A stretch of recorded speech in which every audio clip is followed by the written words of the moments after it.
हाय दोस्तों, आज मैं लेकर आया हूँ क्लास 8 के इतिहास के चैप्टर नंबर 1 को, जिसका नाम है आधुनिक काल में भारत का इतिहास।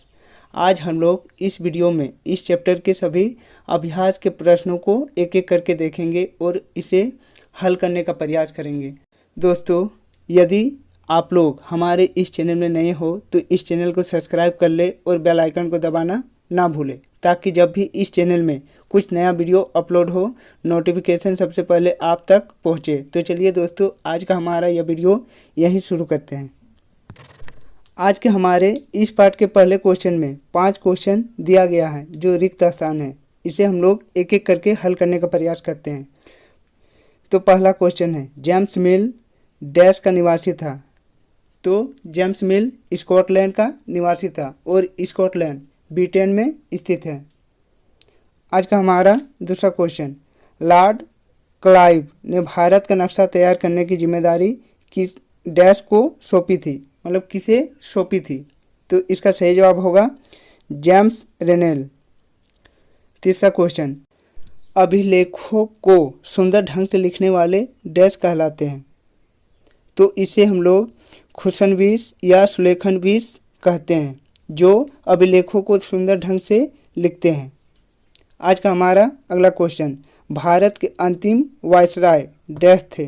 तो भारत के अंतिम वायसराय लॉर्ड माउंटबेटन थे। तो इसका सही जवाब होगा लॉर्ड माउंटबेटन।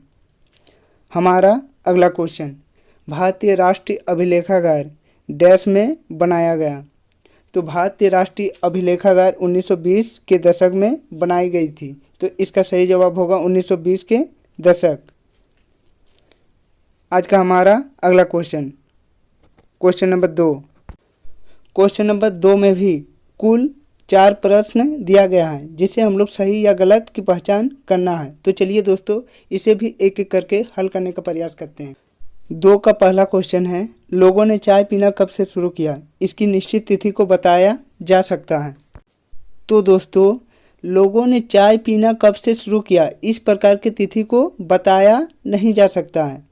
हम उस तरह की तिथि को बता सकते हैं, जैसे महात्मा गांधी का जन्म कब हुआ, सुभाष चंद्र बोस के जन्म कब हुआ, या प्रथम विश्व युद्ध कब से शुरू हुई थी। इस तरह की तिथि को हम लोग निश्चित तिथि के रूप में बता सकते हैं, लेकिन इस तरह की तिथि को हम निश्चित रूप से बता नहीं सकते हैं। इसीलिए यह सवाल हम लोगों का गलत होगा।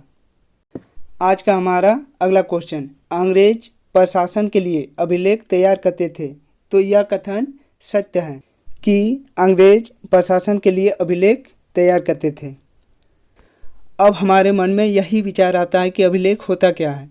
तो अभिलेख पत्थर या धातु जैसे कठोर सतह पर बनाई गई पाठन या लेखन होता है, जिसे प्राचीन काल में राजा महाराजा अपने इतिहास को हमेशा के लिए जीवित रखने के लिए यह अभिलेख बनाते थे। यह अभिलेख पत्थरों या धातुओं जैसे ठोस पदार्थों पर बनाते थे, जिससे कारण यह अभिलेख आज भी हमें विभिन्न खुदाई और शोध से प्राप्त होती है। तो चलिए दोस्तों, दूसरे क्वेश्चन पर आते हैं। हमारा अगला क्वेश्चन है, सरकारी दस्तावेजों से हमें आम लोगों की सोच के बारे में पता चलता है। तो यह कथन बिल्कुल गलत है, क्योंकि सरकारी दस्तावेजों में सरकारी निर्देश योजनाएं, नीतिगत फैसले, सहमति संधि पत्र, सर्वेक्षण के आंकड़े आदि होते थे, जिसमें आम लोगों के बारे में कुछ जिक्र नहीं होता था। तो चलिए दोस्तों, नेक्स्ट क्वेश्चन पर आते हैं। अंग्रेजों के शासन से पहले भारत में अंधकार का दौर था। तो यह कथन बिल्कुल गलत है, क्योंकि जब अंग्रेज नहीं आए थे तो उस समय हमारे दिल्ली सल्तनत के शासक थे, मुग़ल शासक थे, जिन्होंने तरह तरह की इमारतें बनाई हैं, जिसे हम आज भी देखते आए हैं। तो चलिए दोस्तों, नेक्स्ट क्वेश्चन पर आते हैं। क्वेश्चन नंबर 3, निम्नलिखित प्रश्नों का उत्तर दीजिए। तो इसमें इस खंड में 3 प्रश्न हैं और तीनों प्रश्न को एक एक करके हम लोग हल करने का प्रयास करते हैं। इस खंड का पहला क्वेश्चन है, इतिहास में तारीखों का क्या महत्व है। तो चलिए दोस्तों, इसके आंसर को देखते हैं। इसका उत्तर होगा, इतिहास को तारीखों का पर्याय माना जाता था। इसमें कोई शक नहीं है कि इतिहास अलग अलग समय पर होने वाले बदलावों के बारे में ही होता है। इसका संबंध इस बात से है कि अतीत में जो चीज़ें किसी तरह की थी और उसमें क्या बदलाव आए। जैसे ही हम अतीत और वर्तमान की तुलना करते हैं, हम समय का जिक्र करने लगते हैं।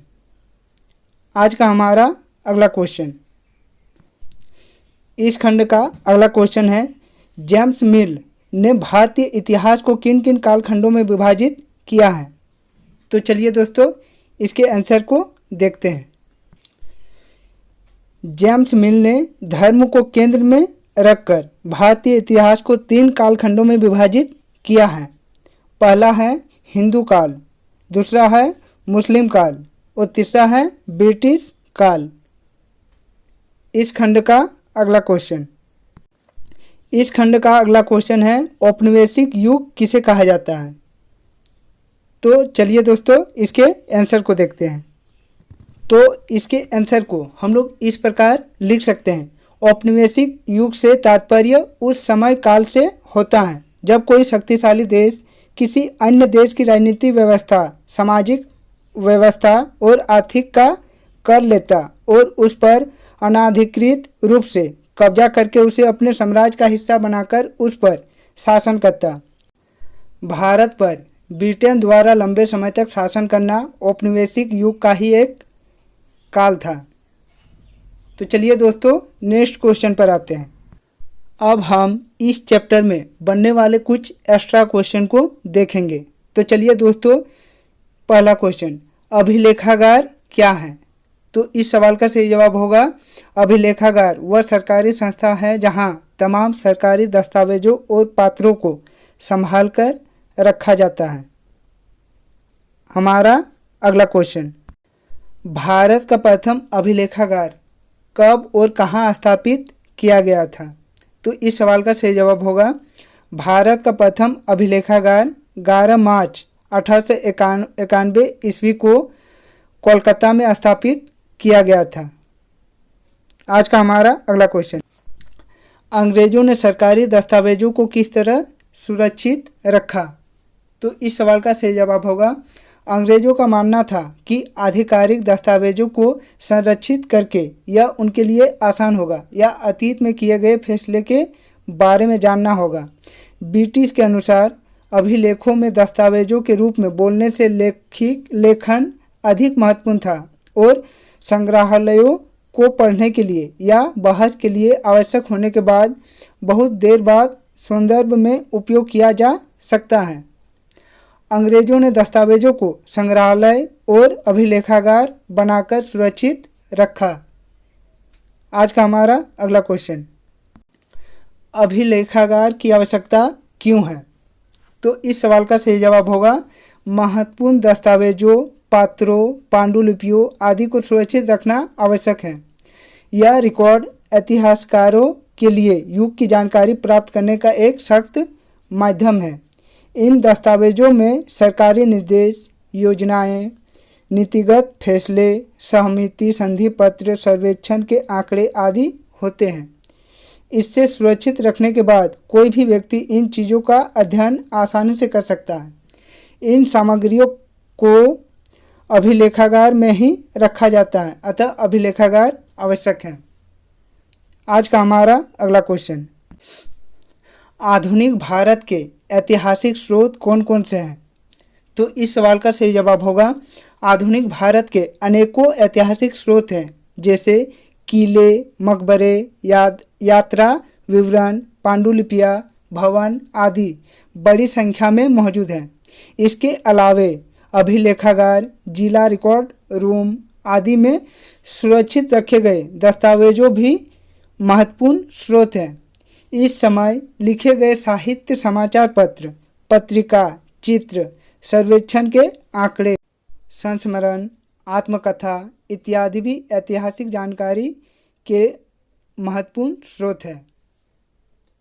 आज का हमारा अगला क्वेश्चन, अगर इतिहास में अवधियां तय नहीं होती तो हमें किन किन परेशानियों का सामना करना पड़ता।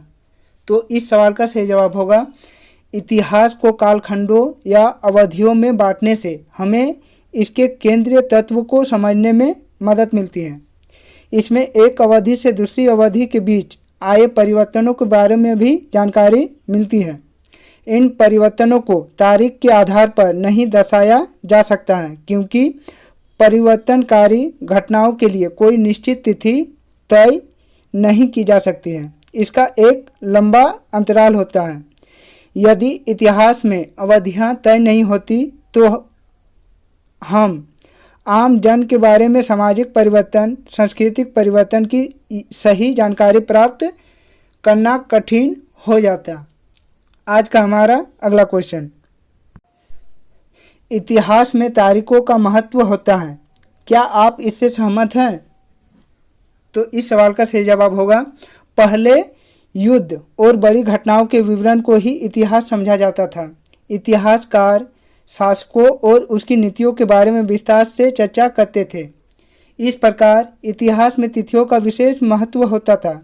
लेकिन परिवर्तनकारी घटनाएं किसी खास तिथि को नहीं होती, बल्कि इसमें लंबा समय लगता है। इससे जनता समाज का सही चित्र नहीं हो पाता है। इस अंतराल में कई महत्वपूर्ण घटनाएं होती हैं जिसका प्रभाव जनजीवन पर पड़ता है। यह घटनाएं किसी तारीख को घटित नहीं होती। इस प्रकार स्पष्ट है कि इतिहास में तारीखों का महत्व होता है। मैं इस बात से काफ़ी हद तक सहमत हूँ। आज का हमारा यह वीडियो आप लोगों को कैसा लगा? अगर अच्छा लगा हो तो इस वीडियो को लाइक कर दे, इस चैनल को सब्सक्राइब कर ले और बेल आइकन को दबा ले, ताकि इस चैनल में जब भी नए वीडियो अपलोड हो आप तक सबसे पहले पहुँचे। तो चलिए दोस्तों, एक और नए वीडियो के साथ फिर मिलते हैं। तब तक के लिए बाय।